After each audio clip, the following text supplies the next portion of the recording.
안녕, 우리 글로비 소피아 언니예요. 이전에 제가 올린 영상 중에 욕 영상 다음으로 인기가 많았던 게 한국인과 데이트하지 않는 이유라는 영상이 있었는데 이 영상에 되게 많은 분들이 공감을 해주시면서도 욕도 많이 먹었어요. 내가 한국 남자를 싫어한다고 생각하더라고.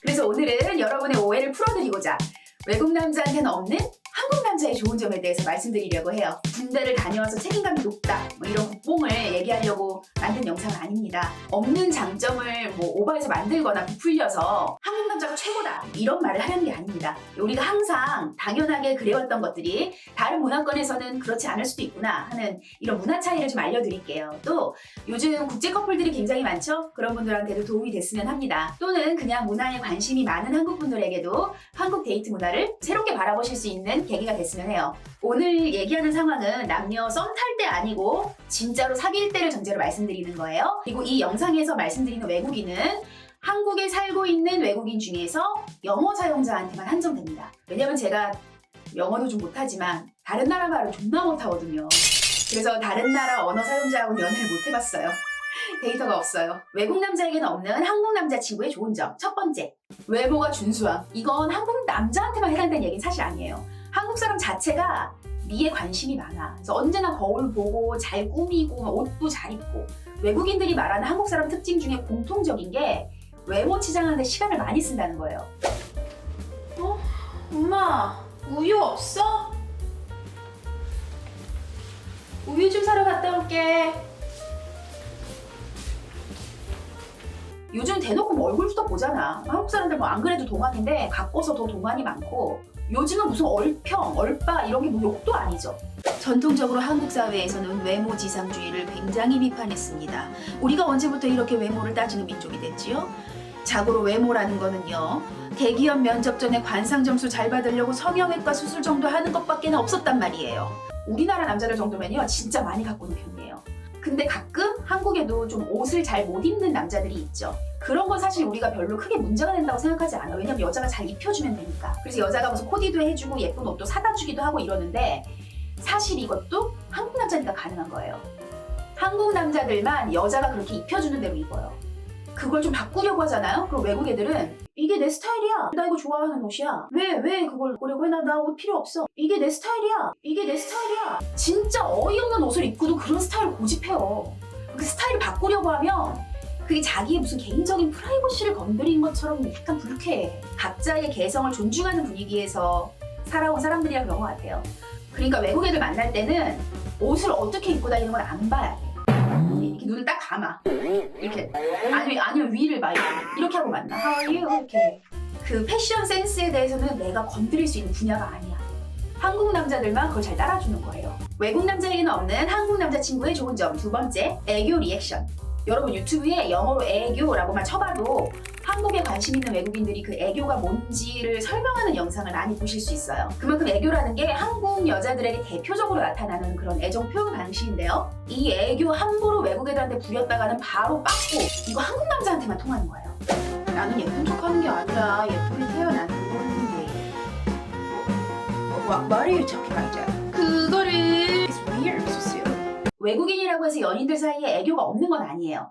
근데 그 수위가 우리나라보다 훨씬 낮아요. 스윗, 달달, 딱 여기까지. 우리가 이렇게 장난으로 하는 혀 짧은 소리, 어린애처럼 말하는 1 더하기 1은 귀요미, 했던 거 했다가 그 자리에서 그 디제스처. 한국 남자들이 비위가 좋아서 역겨운 걸 잘 참는다.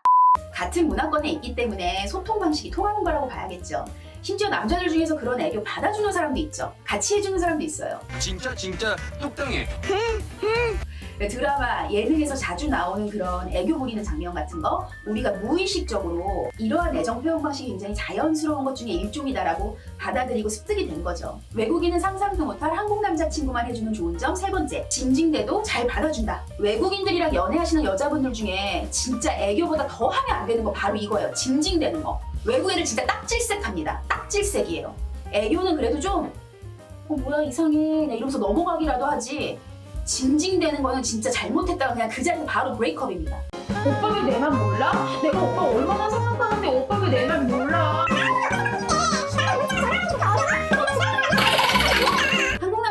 여자가 이러면 그거 어떻게 사든지 좀 들어주고 맞춰줘요. 외국 남자들은 그 정도로 안 맞춰줘요. 징징대면 그냥 완전 질색. 징징대는 거, 소리 빽빽 지르는 거, 홧김에 헤어지자고 막 말하는 거. 바로 컷입니다. 바로 컷. 이런 거 아주 성숙하지 못한 짜증나는 행동이라고 생각해요. 저는 외국 친구들을 만날 때 좀 되게 좋았던 건 뭐였냐면 사람 한 명 한 명의 독립된 개성을 되게 존중하는 문화가 있어요. 대신에 이런 스탠스는 또 어떤 태도도 있냐면 그만큼 수동적인 거나 의존적인 여자를 좋아하지 않아. 애처럼 굴면 진짜 딱 싫어해요. 그래도 한국은 아직 여자가 좀 어느 정도 적당히 애기처럼 구는 거를 귀엽다, 사랑스럽다 이렇게 봐주는 게 아직 있어요. 징징대는 게 어느 정도 용인이 돼. 사실 이 부분은 한국 남자들이 착한 게 맞아. 한국 남자도 징징대는 거 짜증나요, 사실. 그치? 짜증나잖아. 맞잖아. 그래도 맞춰주려고 해. 들어주려고 해요. 제가 이 시점에서 여자분들한테 좀 하고 싶은 말은 징징대는 거는 사실 좋지 않지만 그게 감정력을 표현하지 말라는 뜻은 아니에요. 그리고 징징댄다는 건 사실 뭐냐면 왜 나를 더 사랑해주지 않냐는 표현이거든. 그 말 속뜻은 사실 그 말을 그렇게 불평적으로 말하지 말고 조금 사랑스럽게 말할 수 있는 법은 없을까? 이런 걸 한번 고민해보세요. 오늘은 이걸 말하는 영상은 아니니까 여기까지만 하고 넘어갈게요. 외국 남자에게는 없는 한국 남자의 좋은 점 4번째. 자주 연락해준다. 외국 친구들이랑 만나보면 공통적으로 하는 말이 한국 여자들은 연락해주는 빈도수와 그 사랑의 크기가 비례한다고 생각을 한다는 거예요. 물론 외국 남자친구들도 하루에 그 일과 중에 그 여자가 생각났을 때 안부를 당연히 물어봅니다. 문자를 하고 전화도 하는데 사실 남자가 원할 때 하는 그 빈도수는 여자가 느끼기에 굉장히 좀 적어요. 그것보다 더 해주길 원하죠. 근데 본인이 자발적으로 하는 거랑 의무적으로 여자가 삐질까봐 하는 건 좀 다른데 그 의무적으로 하는 그 부분은 한국 남자나 외국 남자나 똑같이 귀찮거든요. 근데 한국 남자들은 웬만해선 이걸 맞춰줘. 적어도 초반에는. 어떤 남자는 처음에 사귈 때 자주 연락해주는 게 좋냐, 가끔 연락하는 게 좋냐 물어보는 남자도 있었어요. 한국 남자 중에. 연락을 자주 해주는 게 마치 연인 간의 기본 옵션처럼 돼버렸죠. 한국 남자들이 되게 여자가 원하는 빈도수만큼의 연락을 취해주려는 노력을 참 많이 한다라는 거예요. 또 이렇게 말씀드리면 연락하는 걸 좋아하는 남자도 있다 뭐 이런 말씀 하실 텐데 맞아요. 저도 그런 사람 만났던 적이 있어요. 항상 전화를 시도 때도 없이 하고 이동할 때 쉬는 시간에도 전화하고 수다 떠는 걸 좋아하는 사람이었어. 그 사람 성격이. 근데 제가 한 근 20년 동안 연애를 해온 많은 남자들 중에 한국 남자, 외국 남자 통틀어서 그런 성격의 남자는 단 한 명이었다는 겁니다. 개흐나주? 외국 남자에게는 없는 한국 남자친구의 좋은 점 5번째. 집까지 데려다줘. 그럼 외국 남자들은 안 데려다줘? 네, 안 데려다줘요. 외국 영화에서 보면 그 첫 데이트 때 남자가 여자 집까지 데려다주는 그런 장면 많이 보시죠. 근데 그거는 아직 초반에 예의를 갖춰야 되는 관계에서 가능한 일이에요. 그게 왜인지는 계속 보시면 뒤에서 말씀드릴게요. 우리나라 커플은 남자가 헤어질 때 꼭 여자 집까지 데려다주는 남자들 꼭 있죠. 제 친구는 거의 한 2, 3년 연애를 했는데 매일매일 여자네 집까지 그 퇴근 후에 데려다 줬었어요. 매일매일을. 그래서 남자들 보통 여자가 만나기 전에 그 여자가 사는 데가 어딘지 중요하잖아요. 자기가 데려다 줘야 되니까. 근데 외국은 이런 문화 자체가 없어요. 그러니까 외국 애들이 군대를 안 갔다 와서 한국 남자만큼 희생할 줄을 몰라서 그래요. 이건 희생정신의 차이가 아니고 주거 문화의 차이 때문에 생긴 일이에요. 외국은 왜 여자친구를 데려다 주지 않냐면요. 데려다 주고 다시 돌아오지 않아.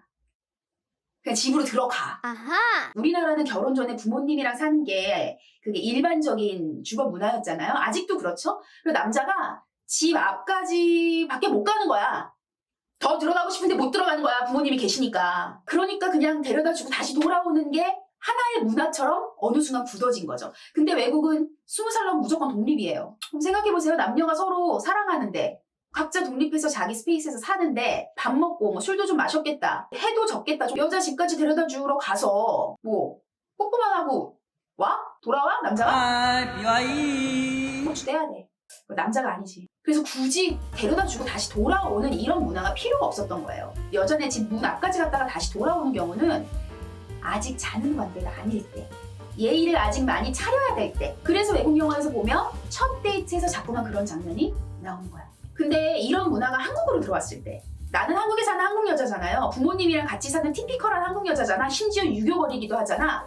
근데 외국 애들은 내가 너 집까지 데려다주고 나 그러면 다시 돌아와? 왜 데려다줘?